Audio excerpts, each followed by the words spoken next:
Okay,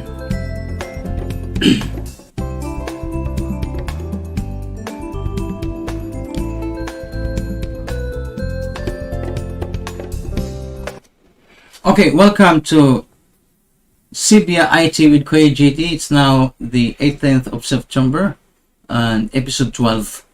Okay, and I hope makaigsunan nga kuan mo. You are well, rested. It's a lunchtime for you. I hope na namino mo while you're having lunch. Naran ninyo. And atong padayon na itong discussion sa information technology. Okay. So lukso-lukso na sa mga topic mga kaigsunan, but I think ang basic na to sa computer desktop o sa mga components, kibawa na mo og atong basic green screening techniques nga kung pangita i-share niyo ang overview.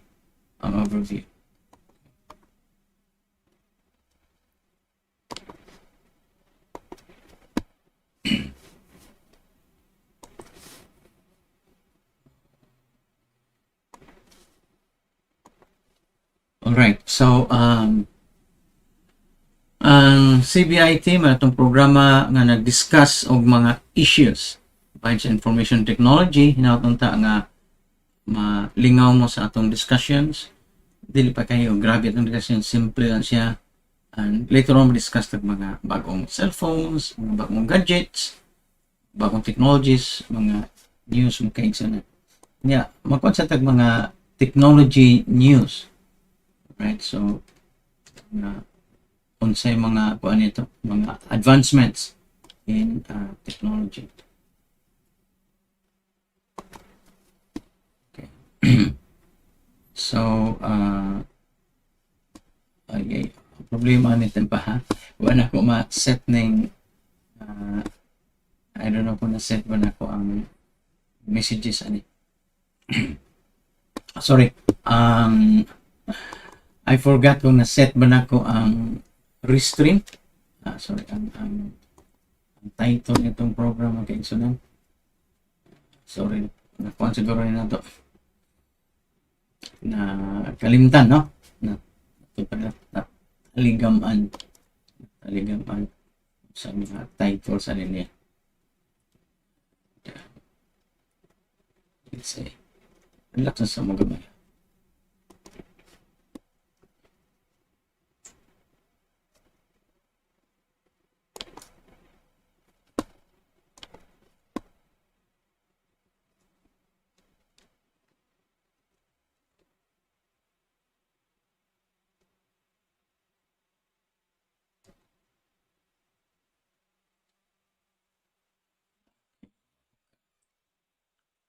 Pantay na ini.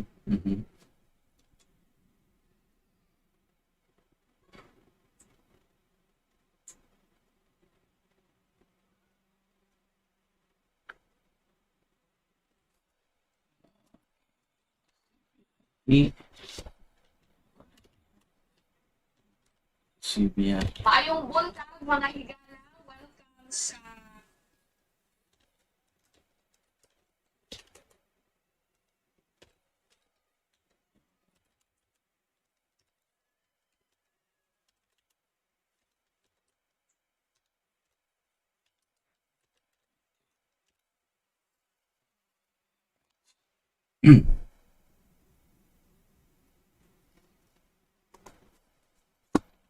Okay, sa atong technology news mga kaigsunan,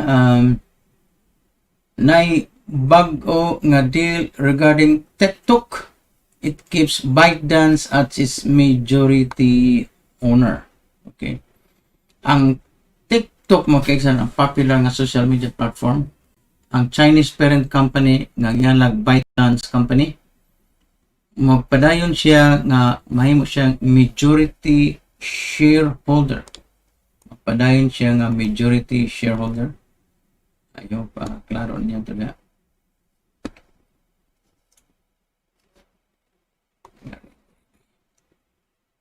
Padayon siya nga majority shareholder ang ByteDance. sa maong gitawag og short form video app under sa usa ka proposed deal with Oracle nga gi-review karon sa Trump administration. Now, kung ang US government mo approve sa maong deal, ang TikTok would become a global company nga ang headquarters niya United States, while Oracle nga maoy kuan yung partner dili na Microsoft Oracle mo'y host sa TikTok's user data unya mo review ang TikTok's code for security. Walmart may still have a role to play sa maong transaction, sa maong deal as a possible minority investor and possible e-commerce partner, para wa pa'y final decision mga kaigsunan. Kuya sa TikTok ha.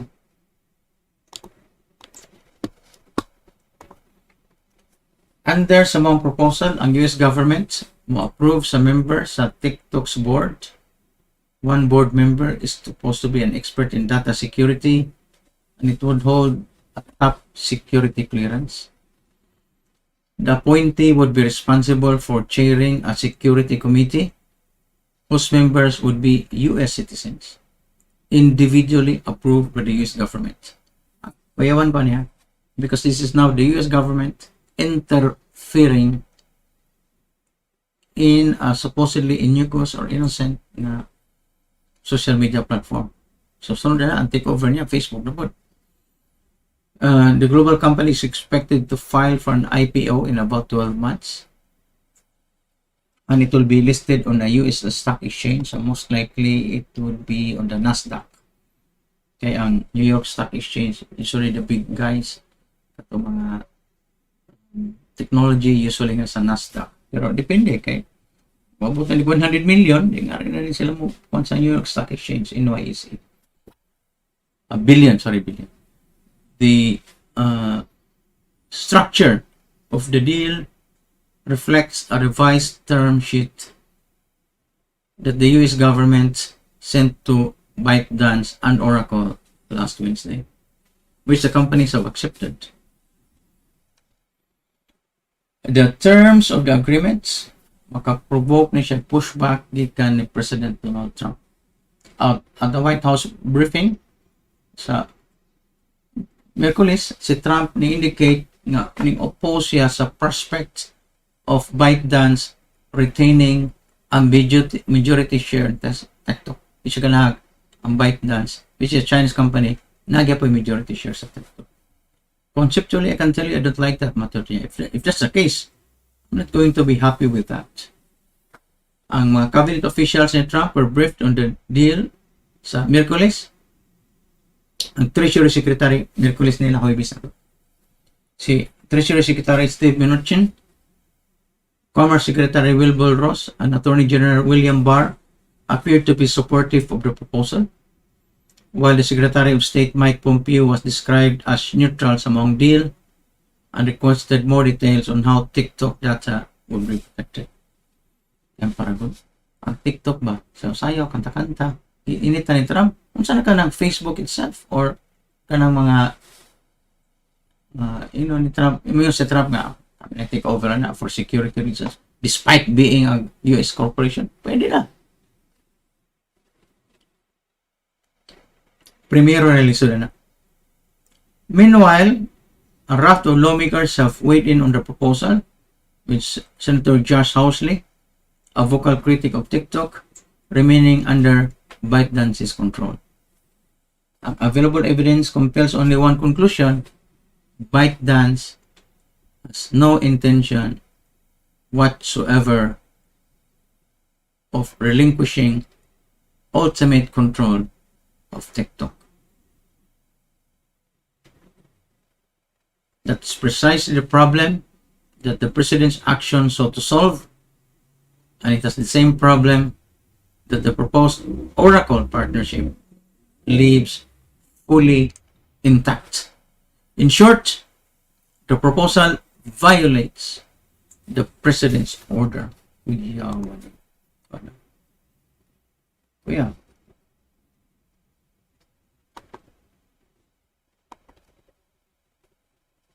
Yan siya. Mao din na ilang style nila.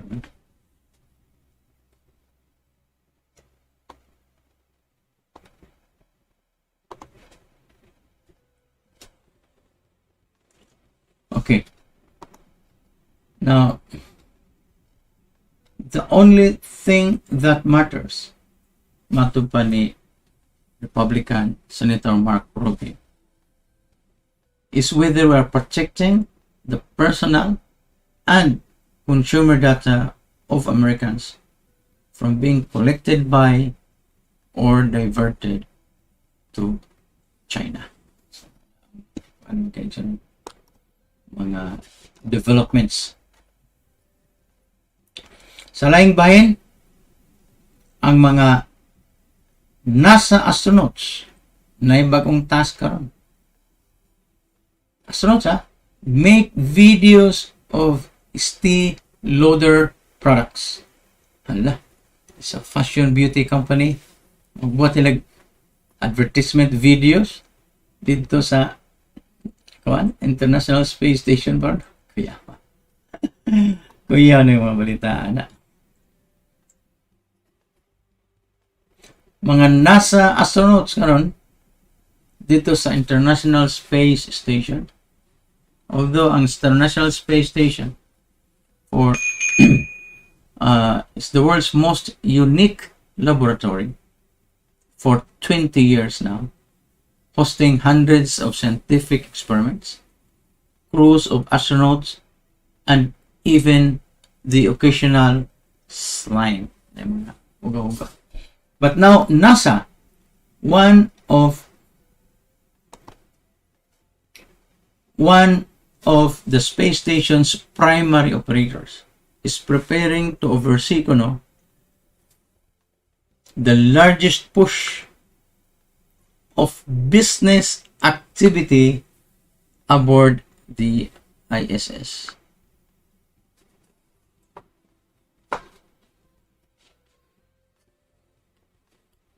Aboard the ISS.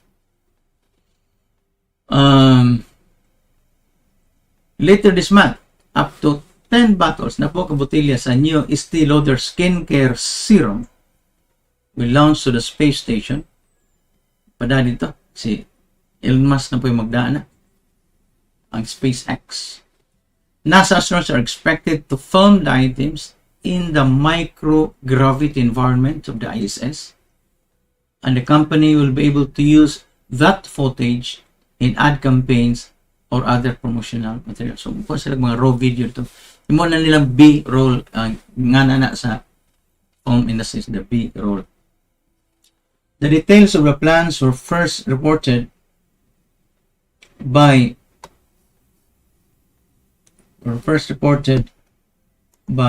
the New Scientist magazine. New Scientist magazine.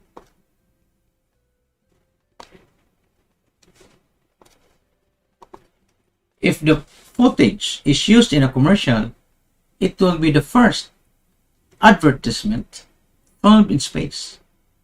Nor will it be the first time, it will not be the first time na advertise. Kung ang footage gamiton sa commercial, it would not be the first advertisement found in space. Nor will it be the first NASA has worked on with corporate advertisers. But it will mark one of the most high-profile cases of NASA offering the American portion of the space station for capturing zero gravity footage of our product.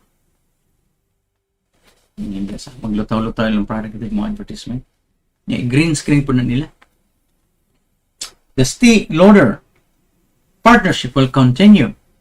NASA's strong, years-long push to encourage the private sector spending on space projects as the space agency looks to stretch its budget beyond the ISS and focus on taking astronauts back into deep space.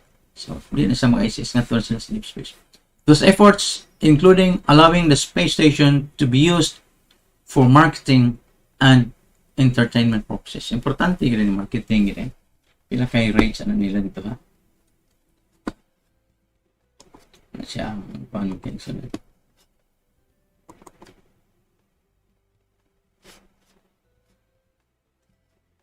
Right, siningig ha.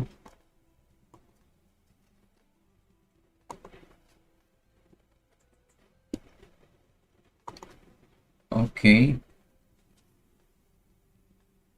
Sige pa.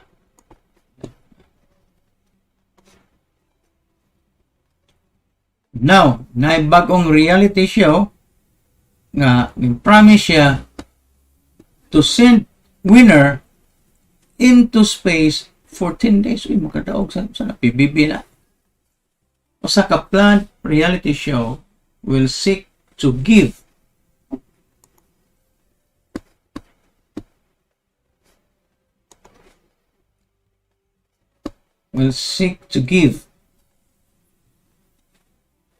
the winner of its on-air competition the greatest prize ever given out of Earth. Dili on Earth, out of Earth. O sa 10-day stay on the ISS or the International Space Station. Yeah, so the winning contestant on the show, ginganlag Space Hero, could launch into orbit as soon as 2023. The production company behind the proposed series, which is also called Space Hero, said in its press release kagahapon. The news was reported earlier by Deadline. Space Hero will provide an opportunity for anyone from any background to become the first globally elected space explorer to take part in a mission to the ISS. The production company's press release said the team is now looking for global brand and primary distribution partners, but details about the project's funding, the competition's format, release dates, and production plans were not disclosed. Space Hero could not immediately provide answers to follow-up questions. Space Hero founding partner Devorah Sass previously described the show's prices as worth $65 million.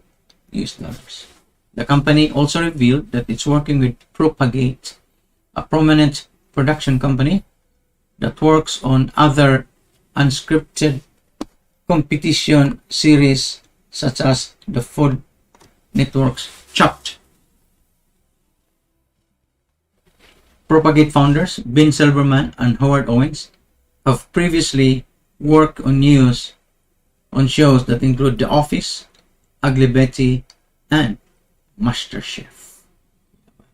Space Hero, which is headed by former News Corp executive named Marty Pompadour, said it is working with Texas-based startup Action Space to coordinate the trip into orbit. Yawan sa nagkanagig mga technology or mga kabua. Ay, nako.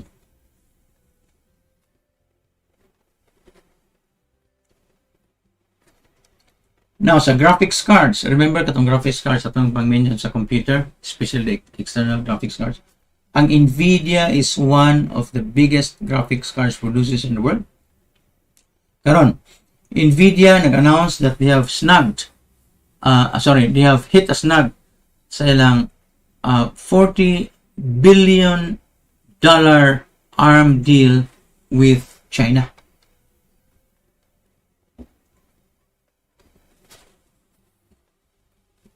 Dili ARMs po sila, ARM. The battle between the United States and China for control of critical technology could doom a record-breaking deal para sa British chip designer ng ARM. Ang proposal gikan sa Nvidia to buy the SoftBank-owned ARM for $40 billion requires regulatory approval from the United Kingdom, the European Union, the United States, and China. But Universal's approval isn't guaranteed. There's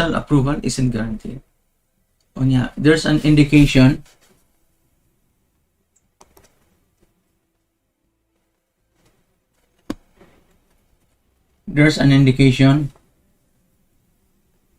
that China might not be happy about an American firm owning an important and strategic player in the semiconductor industry. Kaya kanang ARM, magbuhat man sila mga RISC processors, reduced instruction set computers, RISC.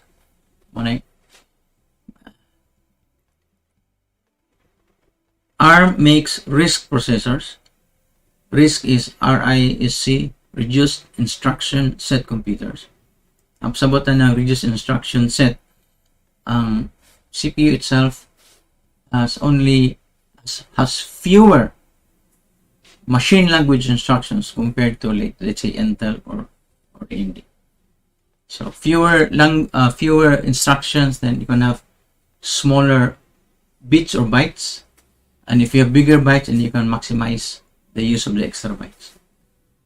So instead, parehas alphabet na to. Natay 26 letters in the alphabet. Okay, mo order na itong napo ka letters, so we will be more efficient. Kaya napo order itong gamiton. Balik-balik. Actually, ka nag-say, okay, autonomous board. Sahon lang na. If ARM falls into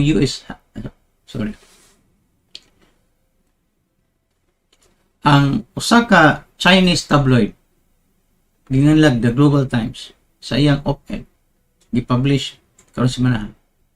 Ni-characterize sa California-based Nvidia. Ang iyang deal for ARM or ARM, it-characterized the Global Times, which is run by the Chinese government. The state-run Chinese tabloid. They characterized the Nvidia's deal for ARM.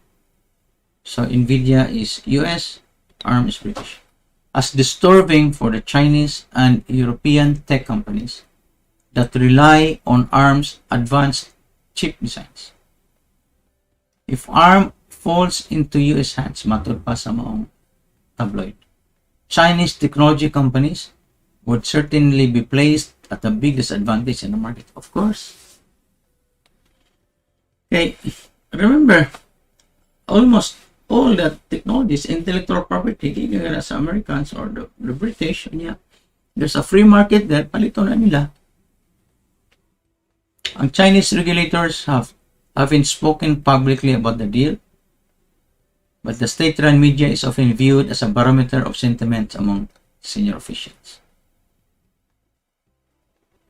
And China's influence is key. The last time a semiconductor deal of this size was attempted, it failed. In 2018, Beijing declined to approve. The American chip company Qualcomm's proposed $44 billion takeover with Dutch counterpart NXP. Now, ang Qualcomm, it makes kana Snapdragon, Qualcomm yan. Snapdragon is the CPU sa mga Samsung Android phones. Mahalon man Snapdragon. But the Samsung Note 20 there sa Pilipinas, they don't use the Qualcomm's Snapdragon CPU. They use the Samsung-made Exynos CPU. Qualcomm. Okay. Given the ongoing trade tensions between the United States and China, we believe that obtaining all necessary global regulatory approvals will be challenging, matod pa sa Osaka stock analyst from Citi. Nvidia on ARM said they expect that the deal will take 18 months to close, which they believe signals that they expect a protracted and detailed review by the Ministry of Commerce in China.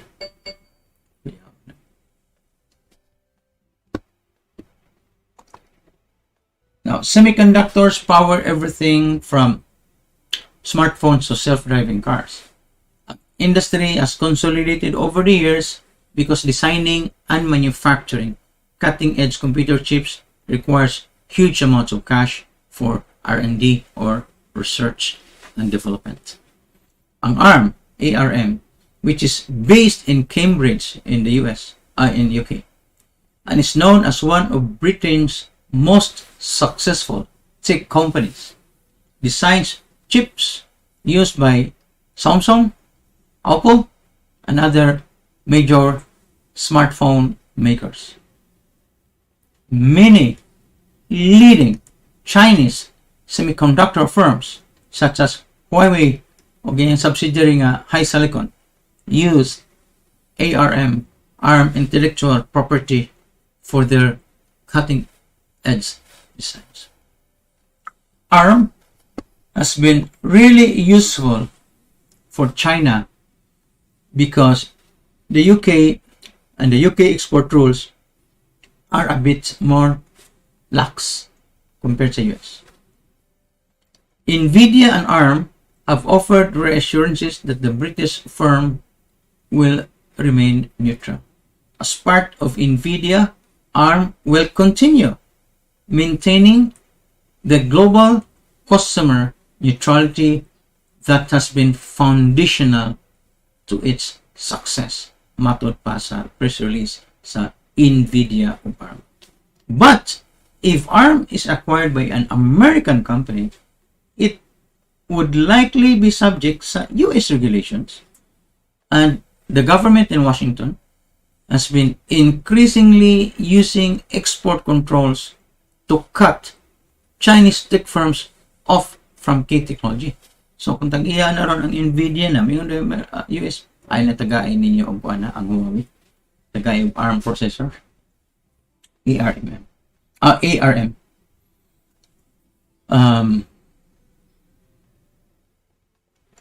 If they move to Nvidia, they would fall under American export rules that would have significantly tightened over the last few years, matod pa sa Osaka expert. Chinese tech company, nakuyawan sila kay the United States issued fresh sanctions against Huawei that restricted the Chinese tech company from buying chips. Di sila kapalit og chips from semiconductor manufacturers that use American machinery.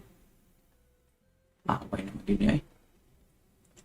Not only machinery, but American software or American technology. Asa mga major global nga mag-agig American software, technology, or machinery. Diba? Sumunay ko yun. Manigi kuyawan ron sa China, di sila ganang kahit ngalig, wala na nun sila access.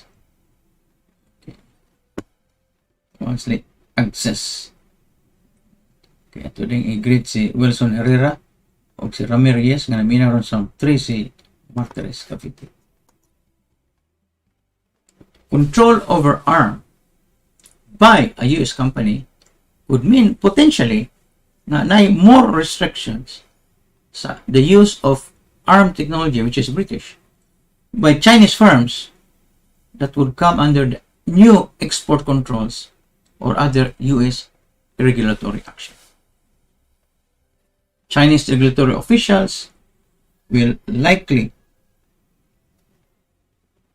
be looking for some conditions to place on the deal to preserve access to that intellectual property of ARM or ARM.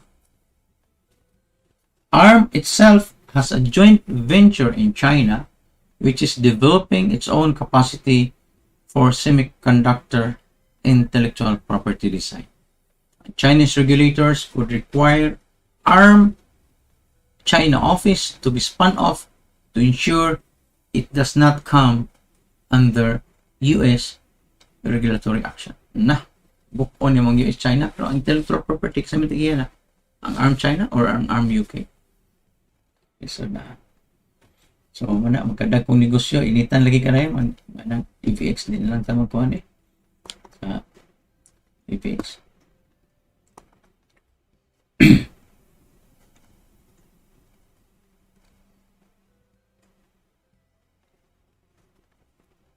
Okay.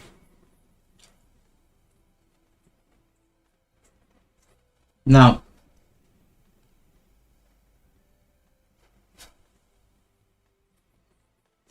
ang Facebook refines its standalone VR headset or virtual reality headset with cheaper Oculus Quest 2. Now, kanang VR chipsets, para to. Abi na to para na sa games, dili. Because pwede ka mag-virtual reality set, mag-conduct of surgery. So, ang imong makita sa view sa mata, makita ansad sa other doctors around the world. Niya, mag-surgery ka, makita mo sa camera. And also, flash na ang mga gitawag na augmented reality AR na gikan sa libro or gikan sa mga video mingon kaning nga portion mo na din na iwa. So, na din na instructions in your eyeglass virtual reality set. Mga ngilingig dia nga developments.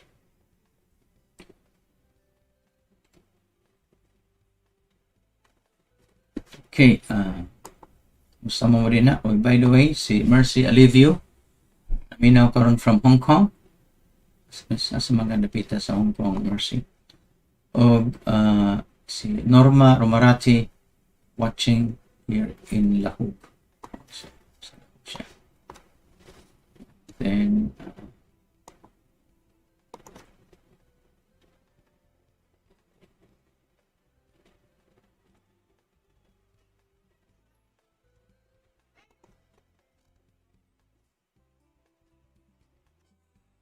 okay, asa naman ito?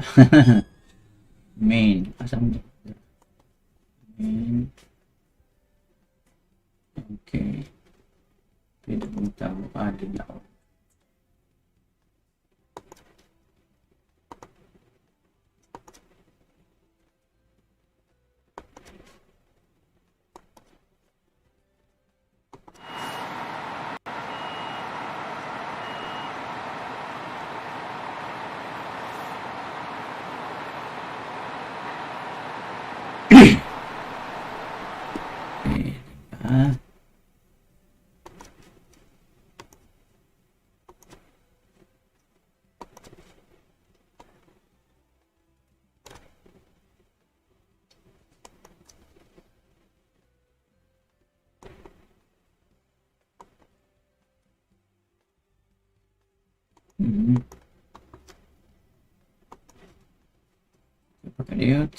Okay, tanpa.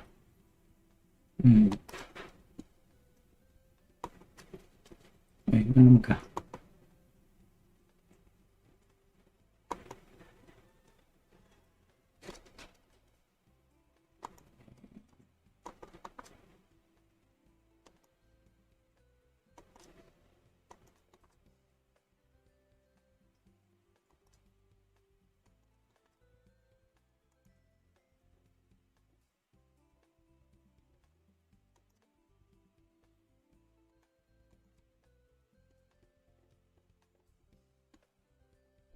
Okay, experimenting with technology as usual. Okay. Saan to? Where are you? It's the other one.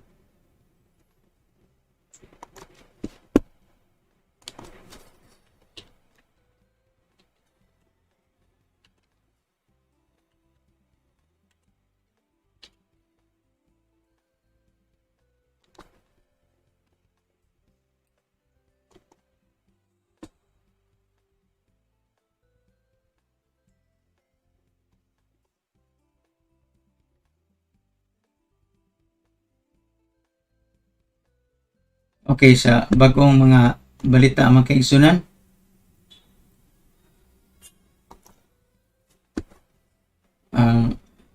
Sony Xperia 5 2. Grabe yan. Xperia 5 na 2 pag yun. Nag-feature 120 Hz nga display and real-time autofocus. Grabe yan. Para mo nila eh. The world's eyes are on Sony right now as it spills the details sa iyang PlayStation 5 in the run-up sa iyang debut sa imong console. Pero nagsunod po ang iyang announcement sa iyang bagong phone gitawag og Xperia 5 II, a smaller, cheaper version of the Xperia 1 II. And as rumors predicted, the model is packing a 120 Hz, 21:9, 6.1 inch if full HD plus HDR pag yun OLED display kalpihan. And it uses a Snapdragon 865, which of course made by Qualcomm, paired with 8GB RAM, which is nestled along a 4000 mAh battery that Sony claims will remain healthy even after 2 years of use.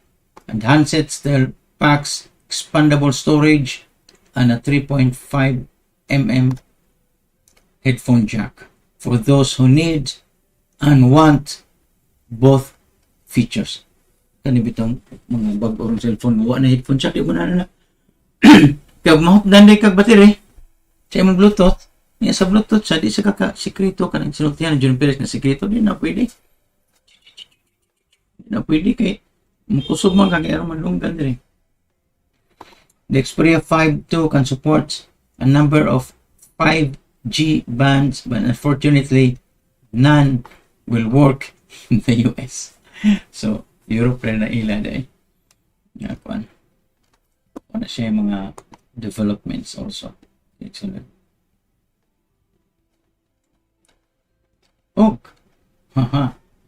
Ang Apple nasa latest iOS 14.2 iOS operating system sa Apple phones, iPhones. 14.2 beta adds a built-in control for Shazam, the audio company. Music recognition of internal or external audio with Shazam is a tap away in iOS 14, Apple iOS 14. Sa laing bahin, ang Fortnite Save the World will shut down on macOS September 23rd. Now, dako kining legal and marketing battle between Fortnite and Apple sa ilang Apple Store. Okay. Yung sila ni violate ang Fortnite sa Apple Store guidelines. Fortnite Save the World will shut down on macOS September 23rd. Epic and Apple's squabble. Ang Epic man itagiya sa Fortnite game will pull the plug on Mac support for this PvE version of Fortnite Save the World.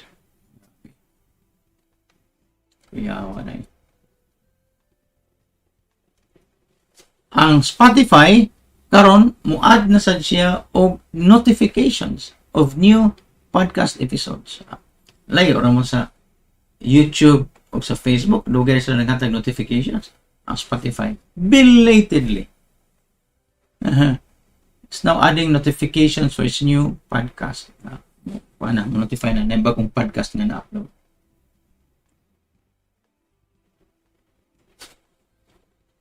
Og Amazon, remember Amazon online? Amazon brick and mortar na po siya. Ang Amazon Fresh Grocery Store in Los Angeles opens to the public. Remember ako nang i-discuss sa una magkaigsunan nga ang Walmart brick and mortar store na siya, physical store na siya sa US. Pag ngadto nila sa India, nipalit siya sa online store. Ang Amazon online store dire, pag ngadto sa India, they bought a chain of supermarkets nga physical stores. So, nagbaylo ilang role. But now, they're learning to combine, actually, which is what should happen, between online and physical. Because sometimes people still need physical presence. Mabitan ang dugay rin kayo kung nagsigkisgot kini atong mga Gaisano, kini atong mga Villanueva, kini atong mga Ano mo sila mag-online? Kana online yun nga full ba? Mura na gid sila gid og Lazada. They need fresh blood and their fresh ideas. Na magdala nila.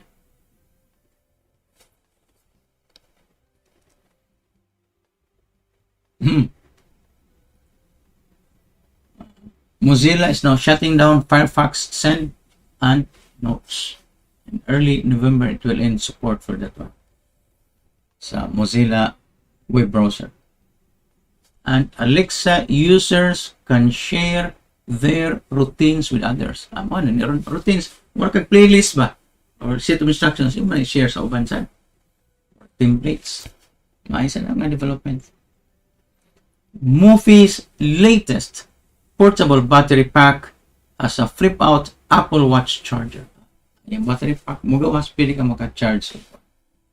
And Facebook will no longer recommend health groups.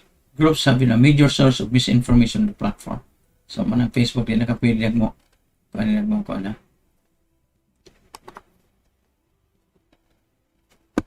Anyway, so hopefully si Chris sana naminaw sa Lapu-Lapu. Hopefully makaigsunan katagon nyo gamay nga information sa technology na to diri karon. Wala ko ma-adjust na itong green screen. And this is JT Benz sa atong programang Sibya I.T. Episode 12, September 18, 2020. Thank you and good afternoon. Bye.